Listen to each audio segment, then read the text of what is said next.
बिस्मिल्लाहिर्रहमानिर्रहीम। अस्सलाम वालेकुम स्टूडेंट्स।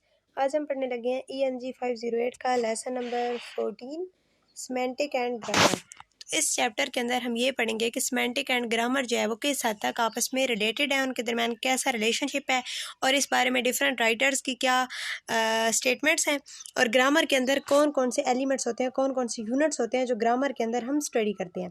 तो सबसे पहले हमारे पास टॉपिक है फॉर्मल ग्रामर।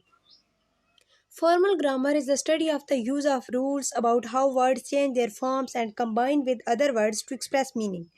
कैम्ब्रिज डिक्शनरी के अंदर फॉर्मल ग्रामर की ये डेफिनेशन है कि किस तरह से रूल्स की मदद से वर्ड्स अपनी फॉर्म्स चेंज करते हैं और वो डिफरेंट वर्ड्स के साथ कंबाइन होकर किस तरह से मीनिंग को एक्सप्रेस कर रहे होते हैं। This is a fact about English that sequence of sounds conveys meaning differently. यानी कुछ साउंड्स के जो सीक्वेंस है ना वो डिफरेंट मीनिंग कन्वे कर रहे होते हैं। आगे उन्होंने एग्जांपल भी दी हुई है, जैसे MAN मैन जो है ये सिंगुलर के लिए यूज़ होता है और MEN मैन जो है ये प्लूरल के लिए यूज़ होता है। Most of the traditional grammarians assumed that grammatical categories were essentially semantics. कुछ जो ट्रेडिशनल ग्रामेरियंस हैं उनका ये कहना है कि ग्रामेटिकल कैटेगरीज हैं वो इसेंशियल हैं सेमेंटिक्स के लिए, यानी सेमेंटिक और ग्रामर का आपस में जो रिलेशनशिप है वो इसेंशियल है। Some linguists argued that grammar must be distinct from semantics. अब कुछ का कहना है कि जो सेमेंटिक्स है और ग्रामर है ये आपस में दो डिफरेंट टर्म्स हैं, इनका आपस में रिलेशनशिप नहीं है और ग्रामर जो है उसके अंदर हम फॉर्म्स को स्टडी कर रहे होते हैं। In English tense is not directly related to the time since the past tense में be used for future. English के अंदर टेंस जो है वो सिर्फ टाइम की बात नहीं कर रहा होता है, हम बाज़ औक़ात जो पास्ट टेंस है उसको फ्यूचर के बारे में बात करने के लिए भी यूज़ कर सकते हैं, जैसे इफ़ ही केम टुमारो। आगे उन्होंने बताया है कि कुछ ऐसी इंग्लिश के अंदर कुछ ऐसे वर्ड्स हैं जो कि सिंगुलर और प्लूरल में सेम होते हैं, उनके अंदर जो है ना वो इजाफा नहीं होता है एस या ES का, जैसे हेयर। इस तरह न्यूज़ जो है वो सिंगुलर में भी NEWS होता है और प्लूरल में भी शीप, और इस तरह और भी डिफरेंट वर्ड्स हैं, scissors. Therefore basic grammatical categories में भी establish independently of their meaning. तो यहाँ पे इससे ये प्रूव होता है कि कुछ इंग्लिश के अंदर कुछ ऐसी कैटेगरीज भी हैं जो कि इंडिपेंडेंट है मीनिंग से। आगे हमारे पास है grammatical categories. Grammar is not restricted to the study of forms और फंक्शन वर्ड्स, यानी ग्रामर में सिर्फ हम फॉर्म्स और फंक्शन वर्ड्स को ही नहीं स्टडी करते हैं बल्कि ये ज़्यादा वाइड टर्म है और इसके अंदर हम टेंस को, जेंडर को, नंबर्स को, सिंटैटिक फंक्शंस, ऑब्जेक्ट, सब्जेक्ट, ये सारी चीज़ें भी हम स्टडी कर रहे होते हैं। और इसके अलावा फ्रेजल वर्ब्स, जैसे Ali the son of the John, तो ये एक नाउन फ्रेज है। According to the Palmer there are two familiar grammatical categories. Farmer ने ग्रामर की दो मेन कैटेगरीज बताई हैं, नंबर और genders. But English has strictly no grammatical gender at all. लेकिन इंग्लिश में कोई ग्रामेटिकल जेंडर नहीं होता है ना। It has of course pronouns he she it, but these are essentially the maker of the sense. मतलब pronounce होते हैं ही शी जिसमें हमें जेंडर पता चल रहा होता है, लेकिन ये ग्रामेटिकल जेंडर नहीं है, ये बायोलॉजिकल जेंडर है। Noun class of countable and uncountable और काउंट एंड मास। तो आप सब जानते हैं काउंटेबल और अनकाउंटेबल नाउन। काउंटेबल जिनको काउंट किया जा सकता है लाइक कैट, बुक, एप्पल, और जो मास नाउन या अनकाउंटेबल नाउन होते हैं जिनको जो होते हैं वो काउंट नहीं किया जा सकता है, इसको हम कह सकते हैं सम वाटर, सम मिल्क, या इनको ना हमें बताने के लिए यूनिट्स की ज़रूरत होती है। मिल्क को जैसे केजी में, डिस्टेंस को मीटर में, इस तरह से। The category of person, first person I, we, second person you, and the third person he, she, it is often closely associated with the number and with gender is the verbal forms of the language. The first person relates to the speaker, ये वाला highlight कर ले, ये वाला excuse में आ सकता है कि फर्स्ट पर्सन जो होता है वो स्पीकर से रिलेटेड होता है और जो सेकंड पर्सन होता है वो हेयर से रिलेटेड होता है। Grammar and lexicon. It is irrelevant for semantics whether a grammatical category is indicated by a form of the word. यानी कि ये सेमेंटिक्स में ये इररेलेवेंट है कि जो ग्रामेटिकल कैटेगरी है वो वर्ड की फॉर्म से आइडेंटिफाई की जाए। बिकॉज जैसे कि जो पास्ट टेंसेस होते हैं उसको तो हम आइडेंटिफाई कर सकते हैं वर्ड की फॉर्म को देखते हुए क्योंकि उनके लास्ट पे EDR होता है, लेकिन फ्यूचर के लिए कोई ऐसी वर्ड फॉर्म नहीं है, उसके लिए हम विल या शेल लगा रहे होते हैं।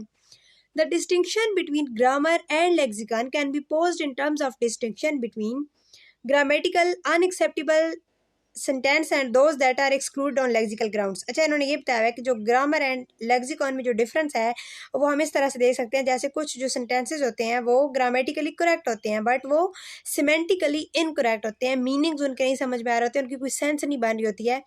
तो इस तरह से जो ग्रामर और लेक्सिकॉन है वो डिफरेंट है, क्योंकि लेक्सिकॉन में study of meaning of words होती है। जैसे यहाँ पे इन्होंने बताया हुआ है कि चोंक्सी ने एक इन्वेंट किया सेंटेंस जैसे colourless green ideas sleep furiously. तो ये ग्रामेटिकली फॉल्टलेस है, इसमें कोई मिस्टेक नहीं है ग्रामर के पॉइंट ऑफ व्यू से अगर इस सेंटेंस को देखा जाए, लेकिन ये इनकरेक्ट क्यों है? क्योंकि जो आइडियाज़ होते हैं वो कभी कलरफुल नहीं होते और आइडियाज़ कभी सोते नहीं हैं, तो कोई सेंस नहीं बन रही है ना, मतलब कि इररेलेवेंट बात हो रही है। Yet it is completely unacceptable lexically, तो लेक्सिकली ये जो है वो अनएक्सेप्टेबल सेंटेंस है।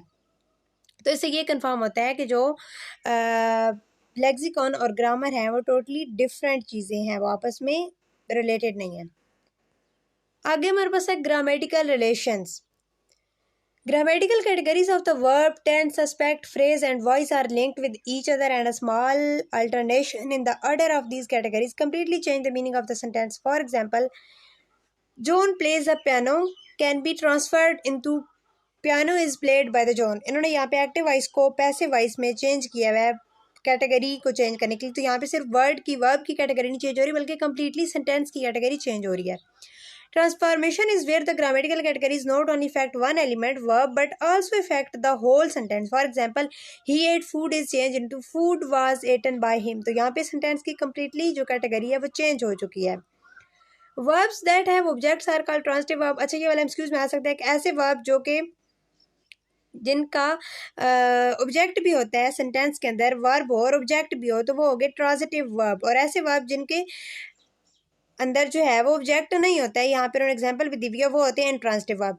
ही एट फूड, तो यहाँ पे ही जो है वो सब्जेक्ट है, एट जो है ये कोई काम हो रहा है ना, ये वर्ब है, और फूड जो है ये ऑब्जेक्ट है। तो फूड है ना इस स्टेटमेंट के अंदर, इस सेंटेंस के अंदर, तो ये ट्रांजिटिव वर्ब है। और इसके बरक्स जो इंट्रांजिटिव है, ही सब्जेक्ट है, लाफ्ट वर्ब है, तो यहाँ पे ऑब्जेक्ट नहीं है, तो ये होगा इंट्रांजिटिव। तो ये वाली आपसे एज अ क्वेश्चन भी पूछा जा सकते हैं और एज अ एमसीक्यूज भी आ सकते हैं आपके क्विज के अंदर भी।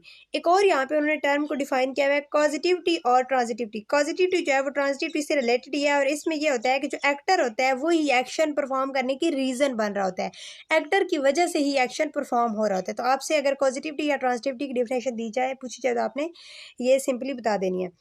आगे जो हमारे पास केस ग्रामर, 3 केसेस बताए हैं पामर ने, जिनमें फर्स्ट ऑफ ऑल है agentive, then instrumental and object, जबकि फिल्मोर ने सजेस्ट किए 6 cases, agentive, instrumental, dative, factitive, locative, objective. अब हम देखते हैं कि ये इन 6 में ये किस चीज़ से रिलेटेड है और किस चीज़ को रेफर कर रहे होते हैं। ये वाला एमसीक्यूज में आ सकते हैं, इनको आपने हाईलाइट कर लेना है और उनको आपने एक दफ़ा खुद से पढ़ना भी है। ये वाले जो है ना एमसीक्यूज के पॉइंट ऑफ व्यू से इंपॉर्टेंट है।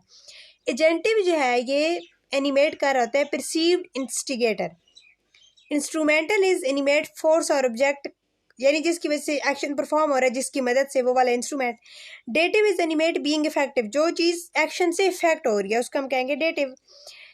फेसिटेटिव is object resulting from the action और स्टेट, जो किसी एक्शन की वजह से अकर हो रही है, जो कंडीशन जो वकू पजीर हो रहा है, जो एक्शन किसी एक्शन के रिजल्ट में।